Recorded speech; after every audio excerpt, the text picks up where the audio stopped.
आदाब नाजरीन, खैर मकदम में आपका जी सलाम में। और आज का मुद्दा लेकर हाजिर हूं मैं सऊद मोहम्मद खालिद। और आज का मुद्दा है यूपी में क्या एक बार फिर से डर की सियासत शुरू हो गई है। इस वक्त दरअसल पूरे मुल्क में अमन का पैगाम देने की एक बड़ी पहल चल रही है, यानी कि अयोध्या तनाज़े को समाजी सतह पर हल करने की कोशिश हो रही है। दोनों मज़ाहिब के लोग आपस में बैठ करके अयोध्या की गर्दन में पड़ी नफरत की गांठें खोलने की कोशिश में लगे हुए हैं और हर फिरके, हर तबके से मुलाकात भी की जा रही है कि बातचीत से ही अदालत के बाहर बात बन जाए। ऐसे में बाराबंकी से आए एक बयान ने इस बातचीत पर तेजाब फेंक दिया है। आजाद हिंदुस्तान में पहली बार ही शायद सुना गया कि धमकी देकर के सीधे सीधे वोट मांगने का रिवाज शुरू हुआ है कि अगर वोट नहीं दोगे तो नतीजे भुगतने के लिए तैयार रहो। सवाल यह है कि क्या जमहूरियत में धमकी देकर के वोट मांगना सही है? क्या ऐसे लीडरान के खिलाफ सख्त से सख्त कार्रवाई नहीं होनी चाहिए? इन्हीं तमाम सवालों के साथ शुरू करते हैं आज का मुद्दा।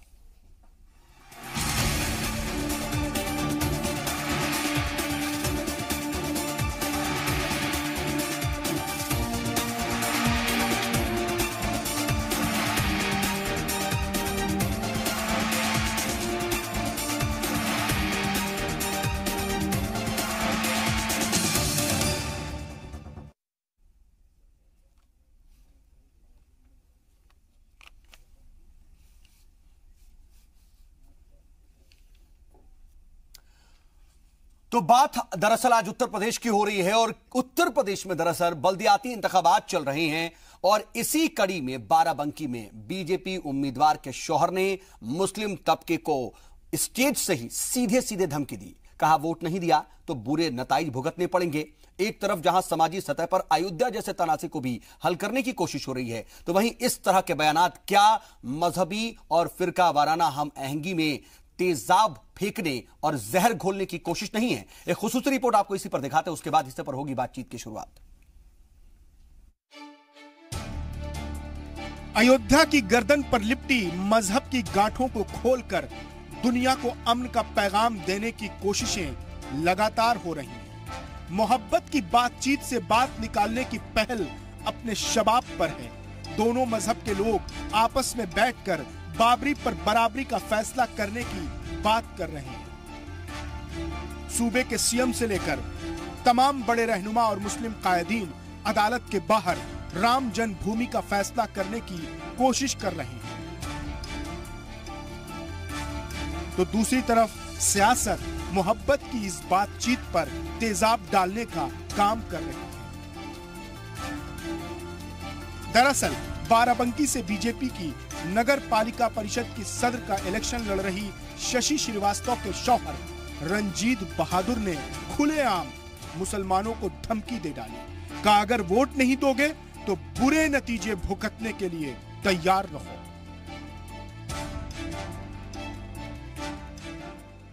ये भारतीय जनता पार्टी की सरकार है, समाजवादी की सरकार नहीं है। यहाँ पर तुम जाकर के डीएमएसपी से अपना काम नहीं करा सकते हो। यहाँ पर तुम्हारा कोई नेता तुम्हारी कोई मदद नहीं कर सकता है। सड़क खरंजा नाली नगर पालिका का काम है। दूसरी भी दुख मुसीबतें तुम्हारे ऊपर आ सकती हैं। आज तुम्हारा कोई पैरोकार भारतीय जनता पार्टी के अंदर नहीं है। अगर हमारे सभासदों को तुमने बगैर भेदभाव के चुनाव नहीं जिताया, अगर रंजीत बहादुर की पत्नी को तुमने वोट देकर के चुनाव नहीं जिताया, तो ये दूरी जो तुम बनाने जा रहे हो, अब अगर ये दूरी बनेगी तो तुमको समाजवादी पार्टी बचाने नहीं आएगी। भारतीय जनता पार्टी का शासनकाल है। जो कष्ट तुमको नहीं झेलने पड़े थे वो कष्ट तुमको उठाने पड़ सकते हैं। इसलिए मैं मुसलमानों से कह रहा हूँ, वोट दे देना, भीख नहीं मांग रहा हूँ। अगर वोट दोगे तो सुखी रहोगे, अगर वोट नहीं दोगे तो जो कष्ट झेलोगे उसका अंदाजा तुमको स्वतः लग जाएगा। इस तरह के सियासतदानों की जबान जब खुलती है तो जहर उगलती है, नफरत फैलाती है, इंतहा पसंदी और शिद्दत पसंदी को हवा देती है। सियासत जब गिरती है तो उसका मेयार भी बहुत गिर जाता है, या यूं कहूं कि मेयार रही नहीं जाता। वो कुर्सी के लिए कहीं भी कितना भी गिर जाती है। लेकिन बड़ा सवाल यह है कि रंजीत बहादुर ने मुसलमानों को धमकी योगी सरकार के 2 वजीरों दारा सिंह चौहान और रमापति शास्त्री की मौजूदगी में दी, जो मंच पर बैठे हुए थे। पहली बार कानों से सुना है आजाद हिंदुस्तान में धमकी देकर वोट मांगने की आवाज, जिसके बाद आजाद इलेक्शन लड़ रही फातिमा और उनके शौहर साबिक नगरपालिका सदर हफीज भारती ने डीएम और इलेक्शन कमीशन को खत लिखकर शिकायत कर दी है। लेकिन 2 दिन बाद भी रंजीत बहादुर पर किसी तरह की कोई कार्रवाई नहीं हुई। देखिए, शिकायत तो मैंने उसी दिन किया था जिस तारीख को नॉमिनेशन किया। नॉमिनेशन में पूरे प्रदेश के जितना माफिया और ज्यादातर लोगों को यहाँ के बुलाया गया, असलहे लेकर के पूरी एक तरफ से गाड़ियों में बड़ी बड़ी होल्डिंग लगी थी नॉमिनेशन के दिन, लेकिन प्रशासन की तरफ से लोकल स्तर पर कोई कार्रवाई नहीं की गई। अब अभी आज परसों यही बाराबंकी नगर पालिका के चेयरमैनी का चुनाव लड़ रहे थे, यहाँ के प्रभारी मंत्री आए थे।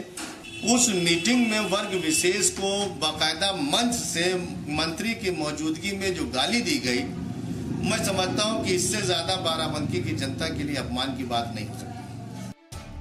चलिए अब जरा साहब के बारे में जान लेते हैं कि आखिर आप हैं कौन।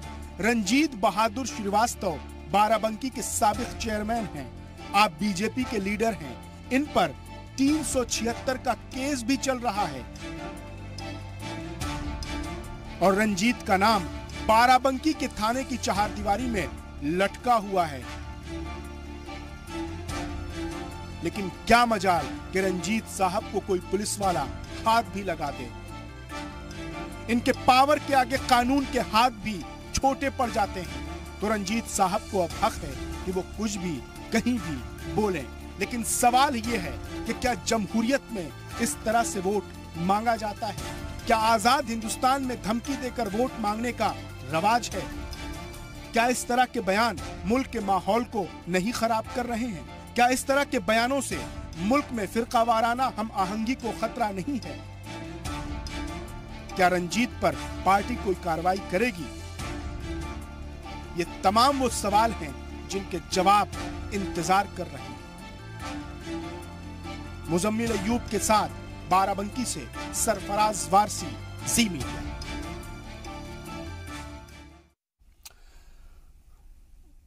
इस तरह के बयानात को किस तरह से देखा जाए? क्या हल्के फुल्के अंदाज में देखना चाहिए कि एक छुटभुल्ले नेता ने कुछ इस तरह के बयानात को दे दिया जिसको तवज्जो नहीं देनी चाहिए, या फिर इस तरीके से देखा जाए कि ये सीधे सीधे जमहूरियत, डेमोक्रेसी और लोकतंत्र पर चोट है? आज क्या मुस्लिम तबके को यह भी समझा जा रहा है कि कल तक एक वोट बैंक की तरह समझे जाते थे, आज शायद आपके वोट बैंक की भी हैसियत नहीं बची है?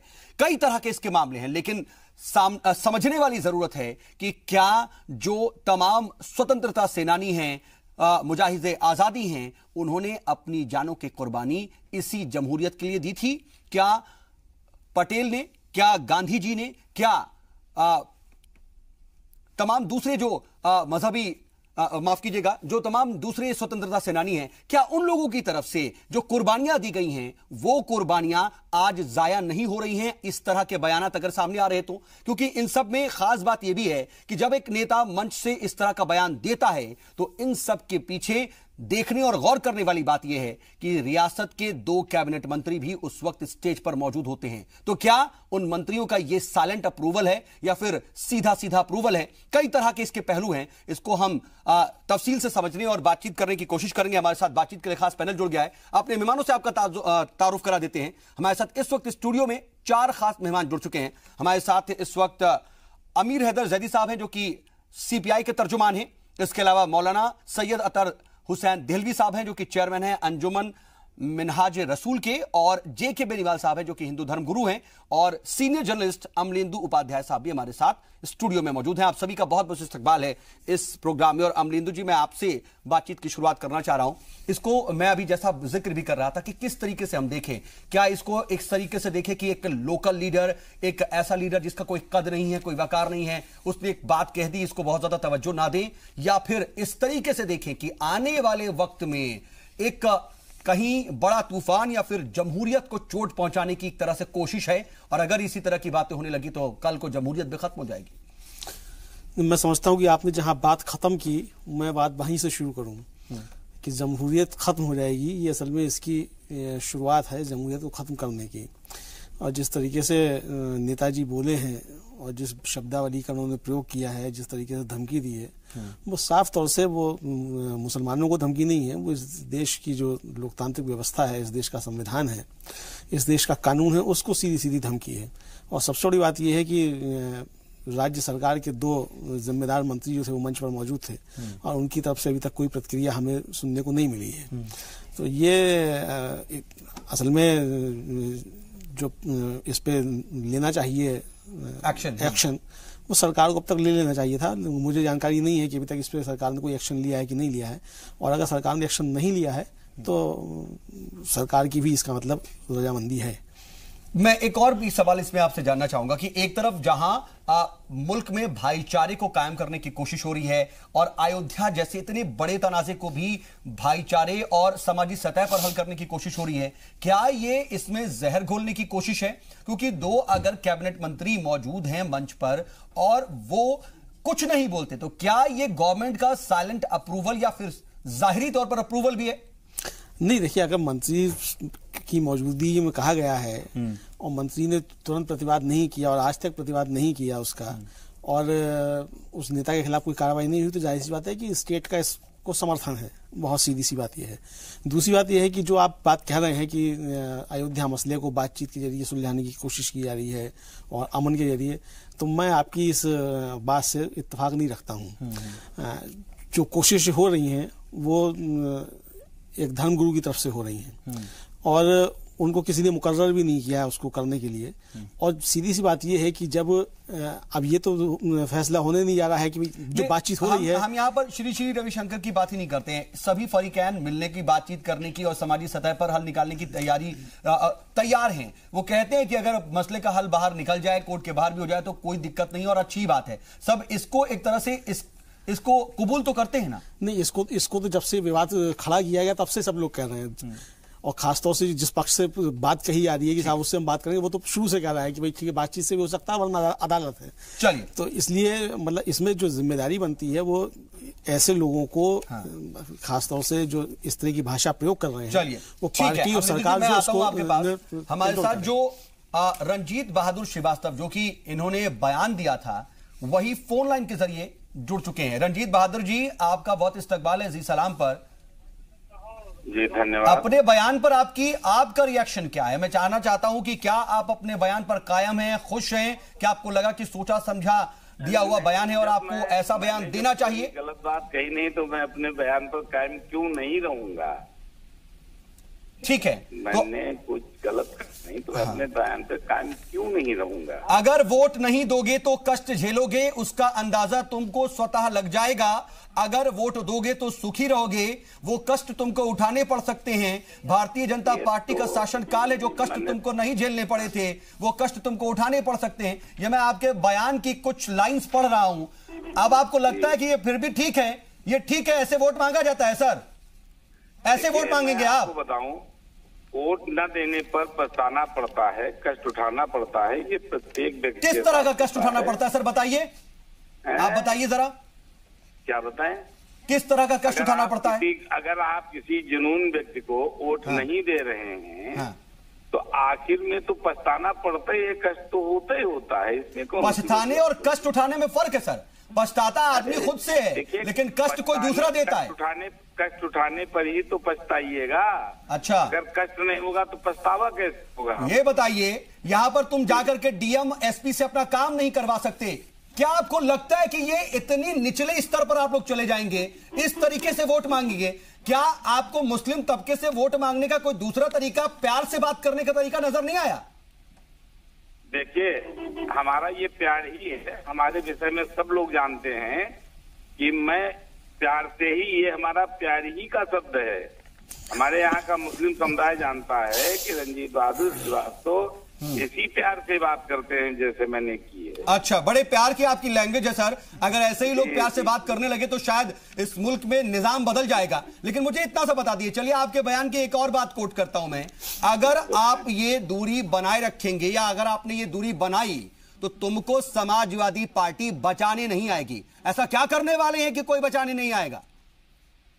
देखिए, दूरी अगर कहीं पर भी किसी से बनती है तो कोई नहीं बचा पाता है। अच्छा, कोई नहीं बचा पाता। हमारे किसी के बीच में अगर दूरी हो गई है हाँ। तो कौन किसकी रक्षा करता है? नहीं तो कौन सी बड़ी बात है? दूरी पैदा होना एक अलग बात। आप क्या ऐसा करने वाले थे सर, जब बताइए ना जरा मुझे। रंजीत जी, क्या ऐसा करने वाले थे कि आप कह रहे हैं कि कोई दूसरी पार्टी आपको बचाने नहीं आएगी? क्या ऐसा करेंगे अगर आपको वोट नहीं मिलेगा तो? बता दीजिए, आपका प्यार मोहब्बत जरा हम समझे भी तो। देखिए, मैं आपको एक निवेदन करना चाहता हूँ। हाँ। कोई व्यक्ति कुछ करता नहीं है। जो व्यक्ति गलती करता है उसकी सजा उसको स्वतः मिलने लगती है। और राजनीति तो आपको लगता है कि क्या आपको ये कहना चाहिए कि तुम मुझे वोट नहीं दोगे तो तुम गलत करोगे?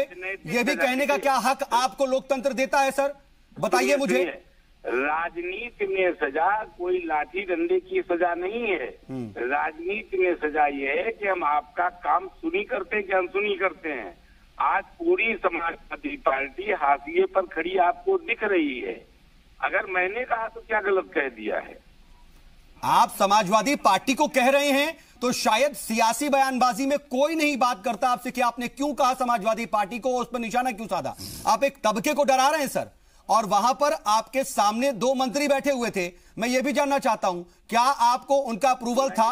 क्या आपने जब ये बयान दिया तो उसके बाद उनसे बातचीत हुई? क्या उनकी तरफ से रिएक्शन था? किसी मंत्री के सहारे नहीं बोलते हैं।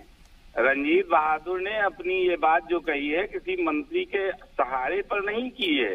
अच्छा, तो ये आपने खुद कहा है या फिर पार्टी का बयान है? जरा ये बता दीजिए, आपका बयान है या पार्टी का बयान है? नहीं, पार्टी का कैसे बयान है? मेरा व्यक्तिगत बयान है। और मैं अगर आपने कुछ गलत नहीं बोला तो पार्टी का बयान बोलने में क्या दिक्कत है?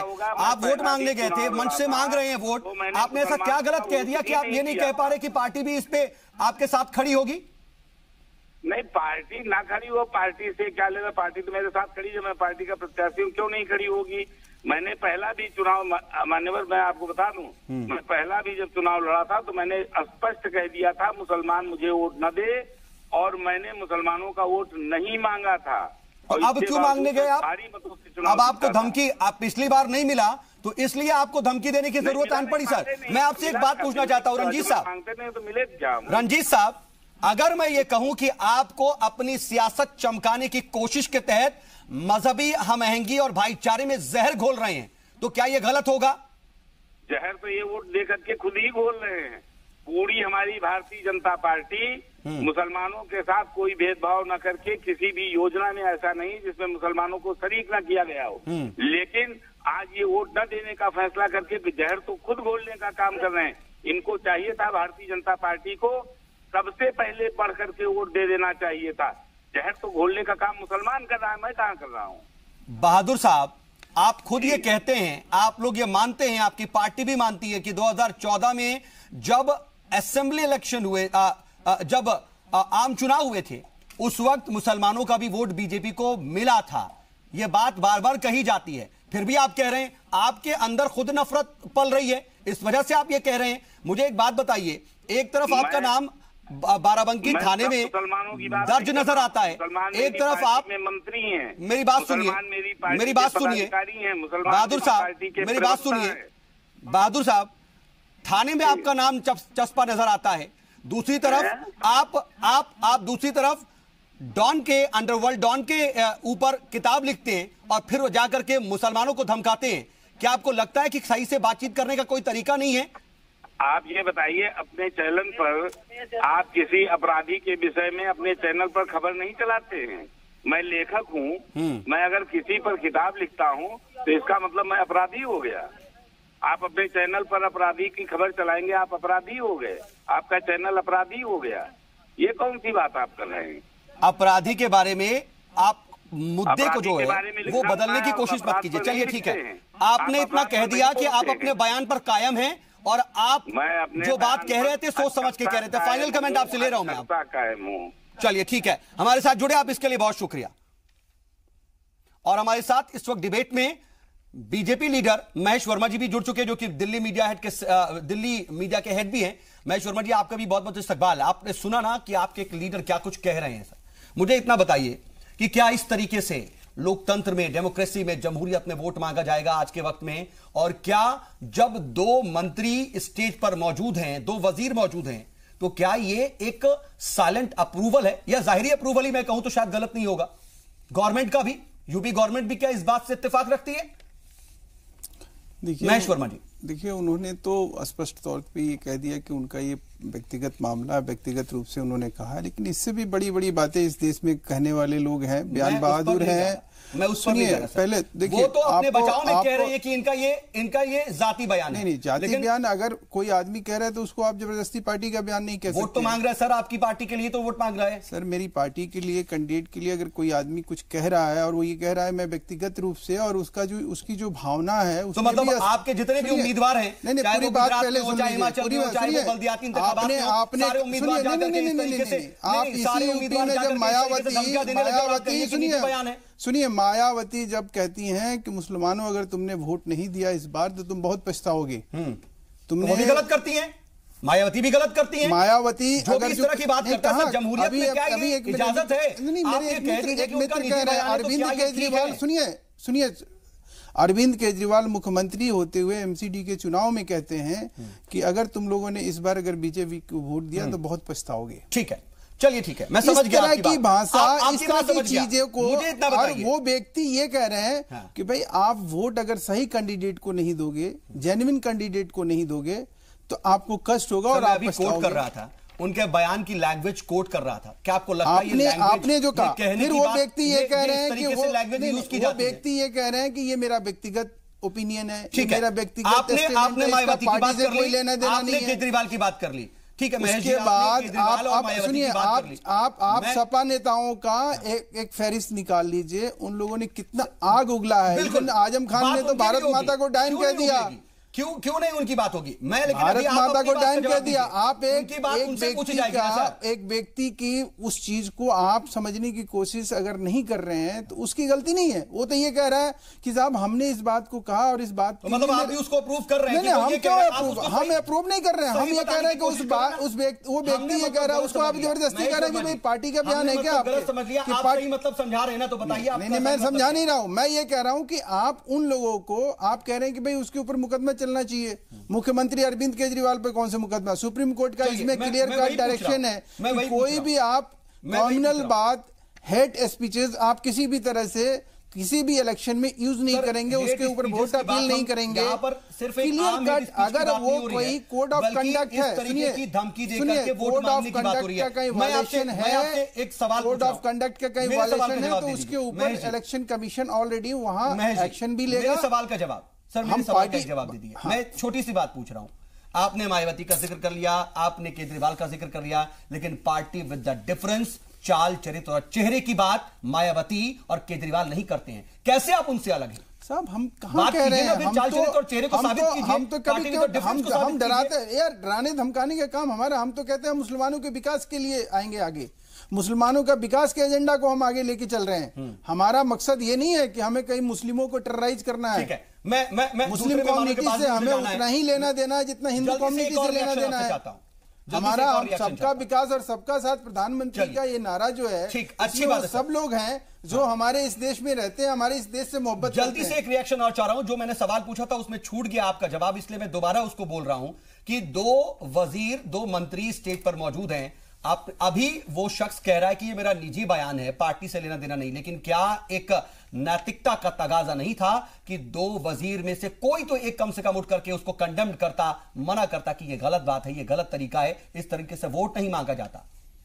देखिए वहां पे क्या ये अप्रूवल है गवर्नमेंट का? गवर्नमेंट का अप्रूवल, ये जो बात आप कह रहे हैं वो व्यक्ति स्पष्ट कर चुके हैं कि वहां उन्होंने जो भी बात कही उसकी बात कहने के पीछे उनका मकसद क्या था और वो कहना क्या चाह रहे थे। आप उसको मानते हैं वो ऐसे ही कहना चाह रहे हैं? नहीं, हम उसको ना मानते हैं ना हम उसको ये कहते हैं कि वो पार्टी का कोई ऑफिशियल बयान है। लेकिन अगर आप ये कह रहे हैं कि कोई मंत्री वहां खड़े हैं तो वो मंत्री के, सुनिए नैतिकता की बात जहां तक है, अगर कोई आदमी कुछ बोल रहा हो, कुछ कह रहा हो, उसके अपने समझाने के तरीके हो सकते हैं, आपके अपने कहने के तरीके हो सकते हैं, मेरे अपने कहने के तरीके हो सकते हैं, लेकिन इसका मकसद, इसका मीनिंग निकालना ये गलत है कि सही है, ये तो इलेक्शन कमीशन ही है जो मॉनिटर कर रहा है उस चुनाव को, इलेक्शन को देख रहा है, ये उसका काम है। ये हमारा आपका काम नहीं है कि हमने गलत, जिसका काम है वो कितने अच्छे तरीके से काम कर रहे हैं, क्योंकि गवर्नमेंट तो सर आपकी है और हम सर गवर्नमेंट मेरे होने से इलेक्शन कमीशन जो है, इलेक्शन कमीशन के ऊपर आप क्वेश्चन खड़ा नहीं कर सकते। इलेक्शन कमीशन पे कोई क्वेश्चन नहीं खड़ा कर रहा है। चलिए तमाम दूसरे पहलू उसको भी हम समझने की कोशिश करेंगे, लेकिन एक छोटे से वक्फे का हो चला है, ब्रेक से लौटते हैं और फिर बातचीत को यहां से आगे बढ़ाते हैं और दूसरे मेहमानों के पास हम नहीं जा पाए उनसे भी इस पर रिएक्शन लेते हैं।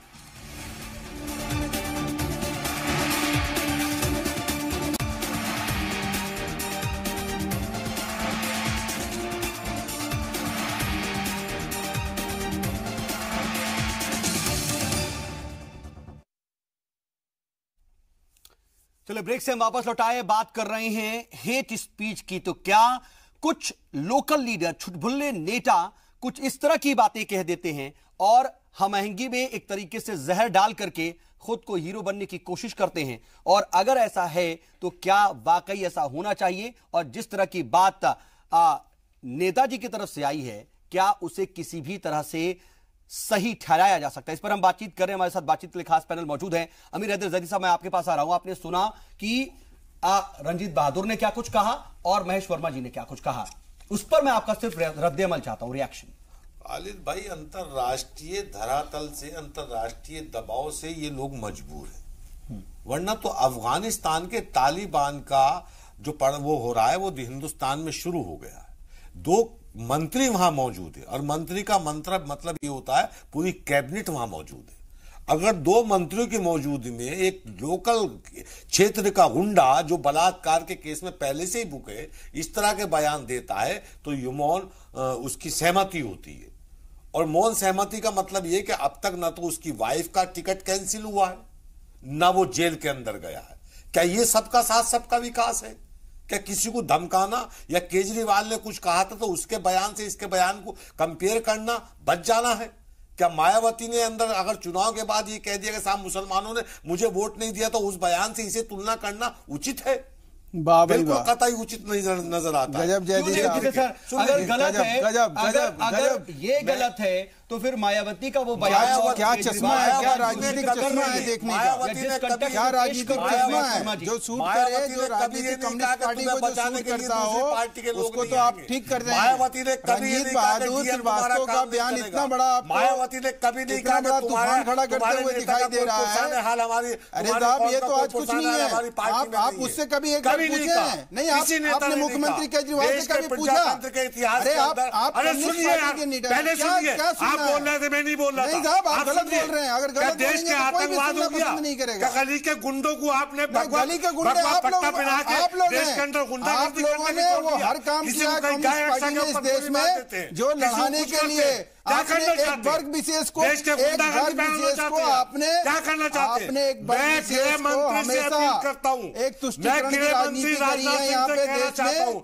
अगर कल तक आप लोग इस नेता को सलाखों में पीछे नहीं भेजा गया तो भारतीय कम्युनिस्ट पार्टी जनता दुनिया से मिट गए, पूरे देश के अंदर आप दुनिया से मिट गए, देश से भी मिटेंगे।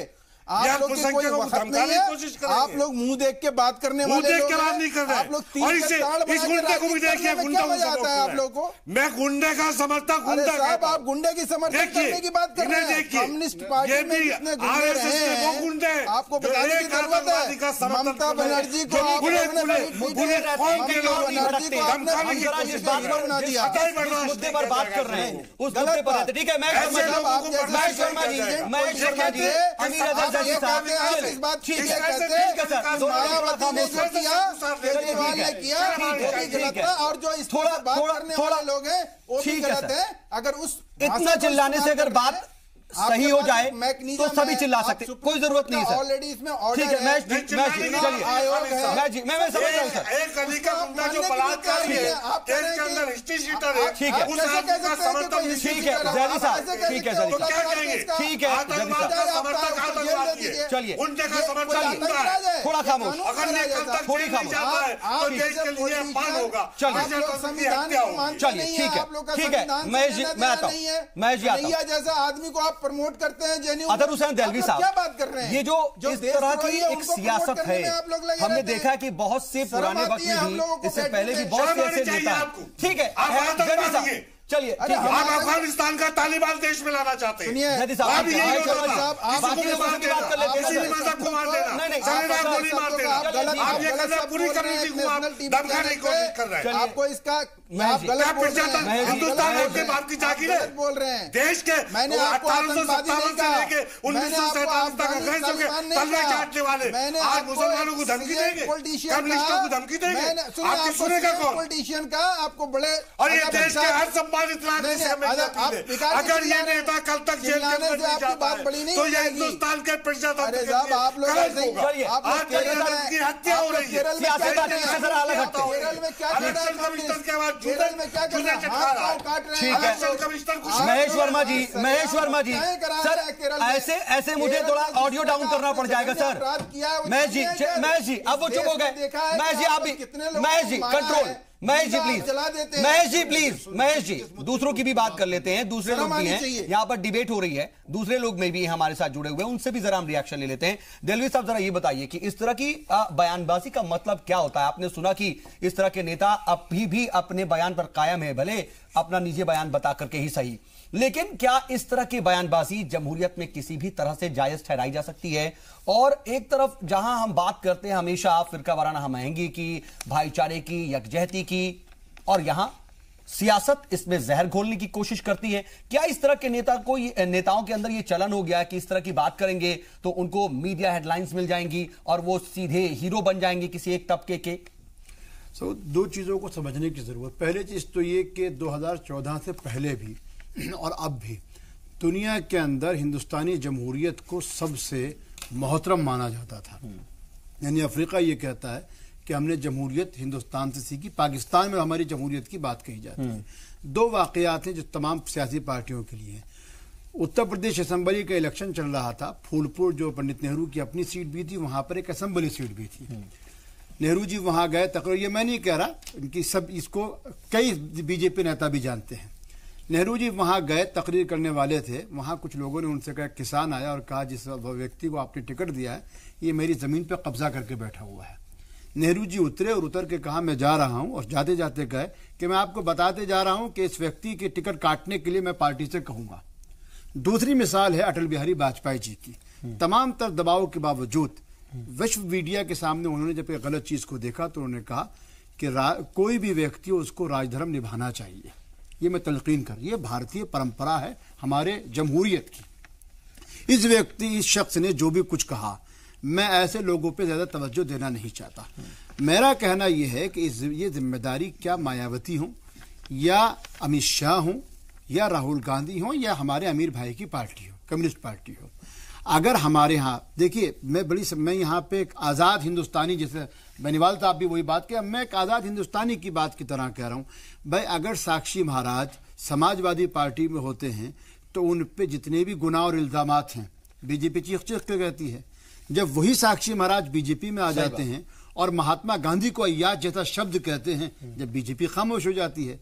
हमारा कहना यह है कि जहां औरतों के, मुर्दा औरतों के साथ जिना या बलात्कार करने वाले व्यक्ति जो उच्च पदों पे पहुंच जाएं, आला ओहदों पे पहुंच जाएं, वहां बीजेपी और समाजवादी या कांग्रेस या हिंदू और मुसलमानों की बात नहीं है, वहां जमहूरियत को खतरा पहुंच रहा है। और इसीलिए बात हम सर जमहूरियत की कर रहे हैं। और हमआहंगी की जो बात, मैं सऊद अपनी बात बिल्कुल खत्म कर रहा हूं। हमआहंगी की बात यह है कि तमाम तर कोशिशों के बावजूद बनारस के लोग विश्वनाथ के बाद बिस्मिल्लाह खां को जानते हैं और आज भी जानते हैं।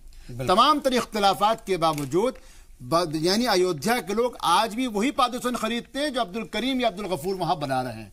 हमारा कहना ये एक अच्छी कोशिशें हो रही हैं और हम उम्मीद करते हैं अमित शाह साहब से भी, उम्मीद करते हैं वजीर आजम से भी कि बिल्कुल भाई मैं आखिरी बात जिसमें मैं समझता हूं वर्मा जी को जवाब देना चाहिए। मेरा कहना यह है कि उत्तर प्रदेश का पूरा चुनाव और उसके बाद मीडिया ने जो कुछ कहा मुस्लिम औरतों के नाम पर, वजीर आजम ने तो अपनी 6 रैलियों में मुस्लिम औरतों की बात करी ना, इसका मतलब, और ये भी कहा गया कि मुस्लिम औरतों ने हमको वोट दिया।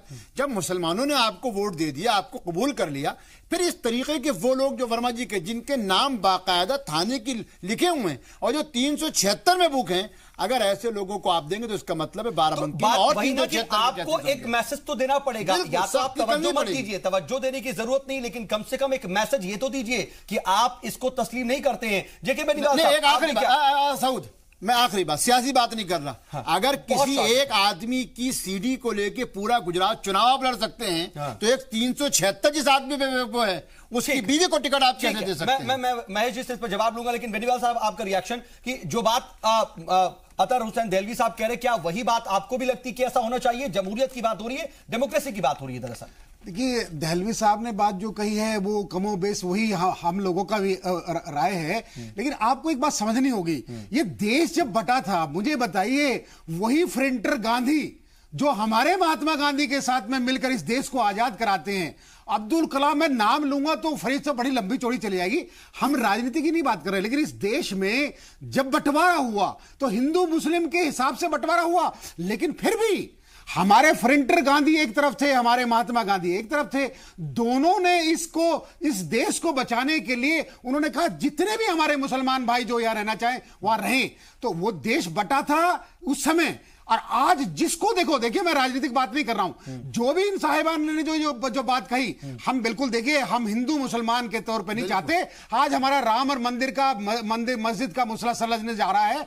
आज हमारे देश के प्रधानमंत्री सऊदी अरब के पूरे देशों में जाते हैं, सऊदी अरब का किंग हमारे देश के प्रधानमंत्री की तारीफ करता है, पूरे दुनिया में तारीफ की जाए। संजय जापान का प्राइम मिनिस्टर आया, देखिए, लेकिन नहीं, देखिए मैं ये कहना चाह रहा हूं कि हमारे मुल्क को हमारे मजहब के हिसाब से मैं इसको कंडेम करता हूं। अगर जब मजहब के हिसाब से आप जब वोट मांग रहे हैं या कुछ मांग रहे हैं तो ये बिल्कुल गलत है। सुना अभी भी अपने बयान पर कायम है, और महेश देखिए वो उनका, आपको लगता है कि इस पर एक्शन होना चाहिए, गवर्नमेंट को देना चाहिए? ये देखिए, ये इलेक्शन, देखिए अब मुझे नहीं मालूम है वो सीडी जेन्युइन है, उनकी आवाज जेन्युइन है, ये इलेक्शन कमीशन का काम है। देखिए ये इलेक्शन कमीशन का नहीं, हमारे बीजेपी, देखिए हमारे पॉलिटिकली पार्टी के लोग हैं, वो देखेंगे इसको। लेकिन मैं ये कहना चाहता हूं हमारे हिंदू मुस्लिम भाइयों के या किसी भी जात पात से, सुप्रीम कोर्ट ने कहा है, सुप्रीम कोर्ट ने यह कहा है कि आप जात पात से नहीं, आप जात, क्या कह रहे हैं? हम यही कहना चाहते हैं, देखिए आप जात पात में ना बांटिए। जात पात में नहीं, आप क्या कह रहे हैं उस आदमी को? हम जो सामने क्लियर एक कम्युनिटी को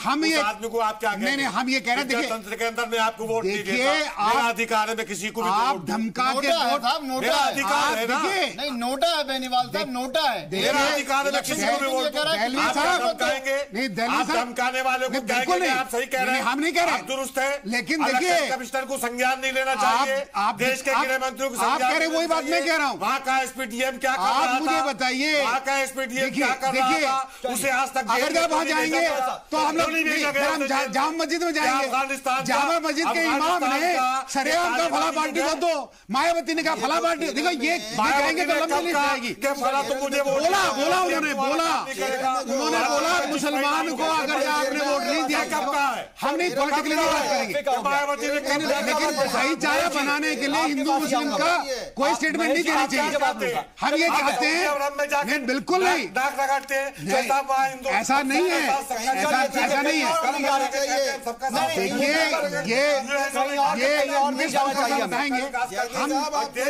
देखिए हम भाईचारे की बात कर रहे हैं। ठीक है, मुझे एक ब्रेक पर जाना है, चलिए ठीक है जैदी साहब, मैं आता हूँ, वक्त एक छोटे से वक्फे का हो चला है, एक ब्रेक पर हम जा रहे हैं। महेश जी मैं आपके पास आऊंगा, ब्रेक से लौटूंगा, फिर उसके बाद आपसे जवाब लूंगा। सर आपके ही पास आ रहा हूं, ब्रेक से फौरन लौटते हैं। नफरत फैलाने वाली सारी बात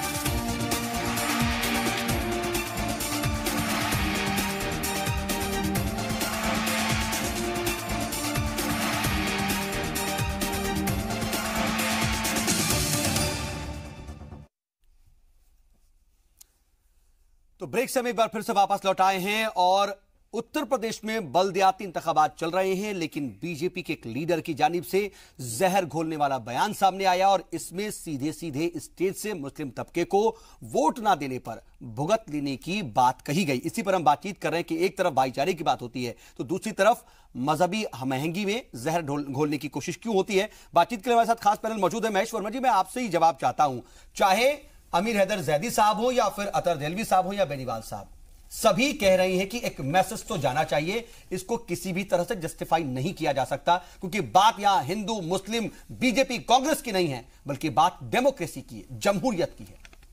हम भी इसी बात को, हम भी इसके पक्षधर हैं, लेकिन मैं आज जैदी साहब से ये उम्मीद कर रहा था, बहुत ही सीजेंट पॉलिटिशियन है और बहुत मतलब हिंदुस्तान और इस देश से मोहब्बत करने वाले व्यक्ति हैं, और उनकी कई बार मैं तकरीर और उनकी कई चीज़ों को मैं भी ये जर्नलिस्ट भी सुना हूँ। जैदी साहब का मैं बड़ा सम्मान करता हूँ, लेकिन मुझे समझ में नहीं आता है कि आज अतर साहब और जैदी साहब ये कैसे भूल गए जब केरल में हमारे कार्यकर्ताओं की हत्या सिर्फ इस बात के लिए की जाती है कि भाई तुमने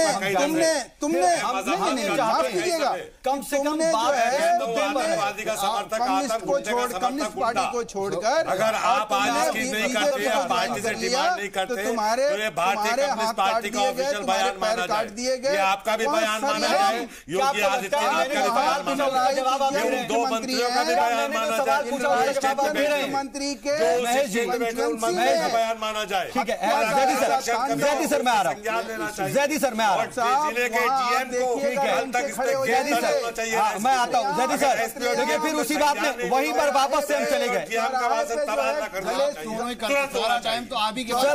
सर देखिए, ये पूरी तरह से डिबेट जो है ना, वो बिल्कुल भी रिजल्ट ओरिएंटेड नहीं है सर। ऐसे बातचीत करनी ठीक नहीं है। नहीं महेश वर्मा जी, मेरी बात सुनिए, महेश जी मेरी बात सुन लीजिए सर प्लीज।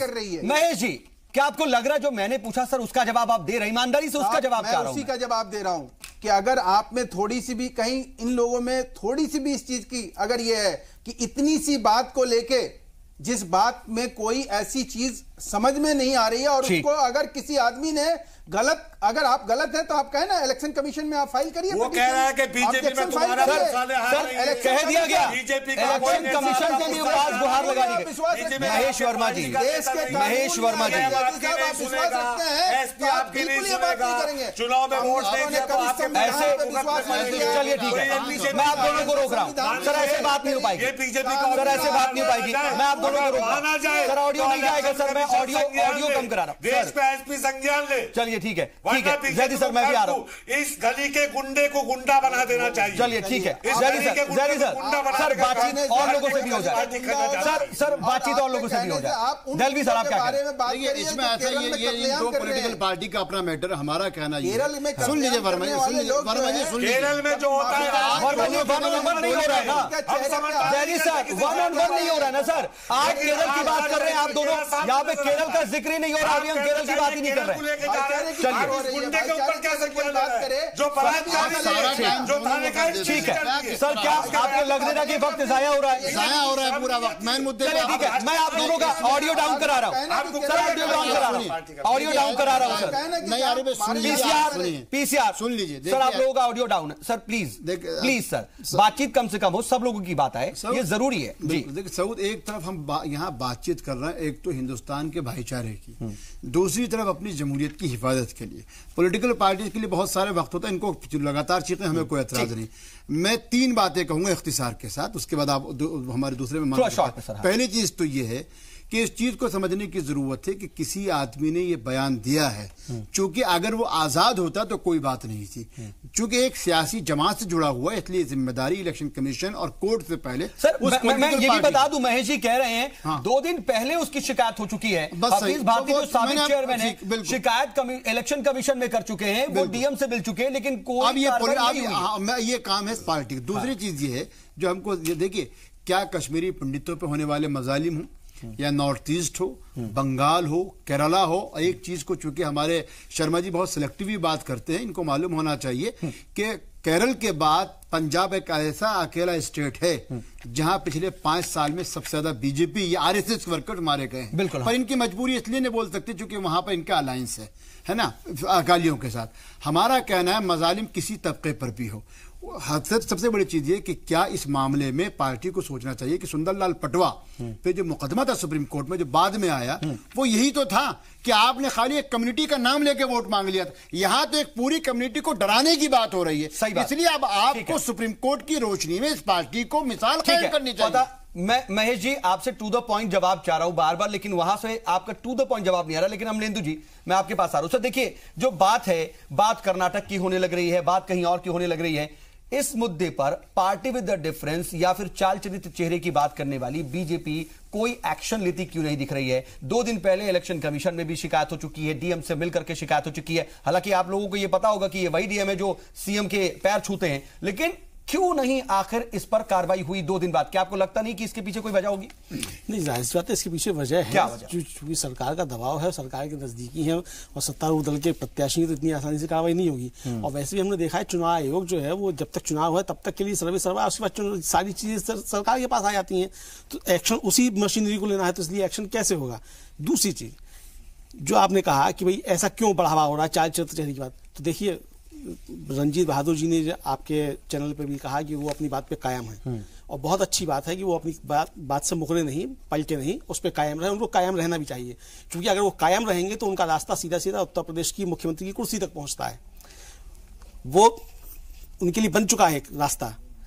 इस तरीके की आप बातें करेंगे, इस तरीके करेंगे तो आपके लिए रास्ते खुले हुए हैं। ये असल में जो सत्तारूढ़ दल है उसको देखने की चीज है कि भाई आप क्या इस तरीके के लोग आगे क्यों बढ़ रहे हैं। आपका जो असली कैडर है, आपका जो शाखा में गया हुआ कैडर है, वो पीछे छूटता जा रहा है और इस तरीके के लोग आगे आते जा रहे हैं। तो ये हमारे लिए चिंता का विषय नहीं है, ये इस देश के लिए चिंता का विषय नहीं, ये चिंता बड़ा सवाल है। और टू द पॉइंट जवाब सर मैं चाहूंगा, सिर्फ और सिर्फ यहां पर रंजीत बहादुर पर कार्रवाई की बात नहीं हो रही है, बल्कि बात थोड़ी और गहरी कर रहे हैं अमलेंदु जी। उस पर क्या कहेंगे? क्या आपको सोचना नहीं चाहिए? एक मैसेज की जरूरत नहीं है ऐसे कम से कम चुटपुल्ले नेताओं पर? अमलेंदु भाई बहुत सीनियर जर्नलिस्ट हैं और इनको एक बात तो थोड़ा सा समझना ही चाहिए कि कोई डीएम पैर छूता है सीएम का, वो हमारे यहाँ तो नहीं है। लेकिन हाँ ये ज़रूर है कि जो पीछे की सियासत के जो पीछे रूलिंग चीफ मिनिस्टर थे उनके ज़रूर सैंडल उठे, उनके पैर जूते ज़रूर उठाए गए ब्यूरोक्रेट्स के थ्रू। हमारे यहाँ ये परंपरा नहीं है, ना हमने कभी देखी है। ठीक है, कहाँ है कैसे है ये मुझे मालूम नहीं है। ठीक है सर। दूसरी बात की जो बात पैर छूने की बात को इतनी तवज्जो देने की ही नहीं है सर। बहुत डीएम ने कार्रवाई नहीं की इसकी बात है, इलेक्शन कमीशन ने कोई कार्रवाई नहीं की इसकी बात है। डीएम की कार्रवाई अगर, वही तो मैं कह रहा हूँ कि डीएम को आप अगर ये कह रहे हैं कि डीएम और सीएम अगर कार्रवाई कर दें किसी ऐसी बात पे जो अभी तक आप ये कह रहे थे ना कि शिकायत करिए, आप इलेक्शन कमीशन में जाइए।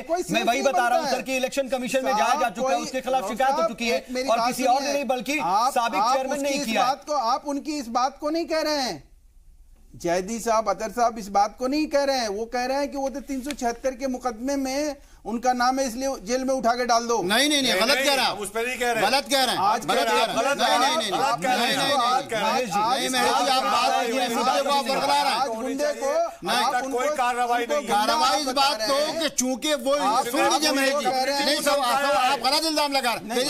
जैदी साहब एक मिनट, हमारा कहना ये, हम तो पॉलिटिकल सिस्टम की बात नहीं कर रहे, हम बात कर रहे हैं इंडियन इलेक्टोरल सिस्टम की, जिसमें आपके सीनियर लीडर थे सुंदरलाल पटवा, और उन्होंने जब इतने सीनियर लीडर सुप्रीम कोर्ट ने कहा नहीं आपने सिर्फ जैन समुदाय का नाम लिया है। हमारा कहना यह कि पार्टी विद डिफरेंस की आप बात कर रहे हैं। और एक चीज जिसको और मैं चाहता हूं उस पर जवाब दे दें, जिसपे सऊद ने पूरी हमने तमहीद थी कि इस वक्त में जब हम फिरका वाराना हमांगी को, खासकर अयोध्या जैसे मसाइल को, जिसको पंडित एन के शर्मा से लेकर और आज तक अलग अलग लोगों ने अलग अलग वक्फों में कोशिश की है, क्या आप इस लगता है कि इस तरीके के बयानात इसमें आग में जो घी डालने का काम करेंगे?